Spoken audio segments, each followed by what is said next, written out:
বাংলাদেশের লক্ষ্মীপুর জেলার 18 নং কুশাখালী ইউনিয়নে গভীর রাতে হিন্দু সম্প্রদায়ের কয়েকটি বাড়িতে অগ্নিসংযোগের ঘটনা ঘটেছে। প্রত্যক্ষদর্শীদের মতে জঙ্গলি ও ছাত্র শিবিরের একদল উগ্রপন্থী এই হামলা চালায়। হামলার সময় অধিকাংশ বাসিন্দা ঘুমিয়েছিলেন, যার ফলে অনেকেই দগ্ধ ও আহত হয়েছেন বলে জানা গেছে। প্রাথমিক তথ্যে কয়েকজনের মৃত্যুর আশঙ্কাও করা হচ্ছে। স্থানীয় বাসিন্দারা জানান, হামলাকারীরা অতর্কিতে বাড়িগুলোতে আগুন ধরিয়ে দেয় এবং আতঙ্ক সৃষ্টি করে পালিয়ে যায়। এলাকায় উত্তেজনা বিরাজ করছে এবং ক্ষতিগ্রস্ত পরিবারগুলোর মধ্যে চরম আতঙ্ক ছড়িয়ে পড়েছে। পুলিশ ও দমকল বাহিনী ঘটনাস্থলে পৌঁছে আগুন নিয়ন্ত্রণে আনে।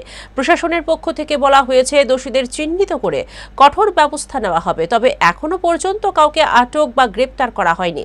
স্থানীয় হিন্দু সম্প্রদায়ের লোকজন দ্রুত নিরাপত্তা ও ন্যায় বিচারের দাবি জানিয়েছেন। এ ঘটনায় সারা দেশে ক্ষোভের সঞ্চার হয়েছে। জুড়ে থাকে বাঁধন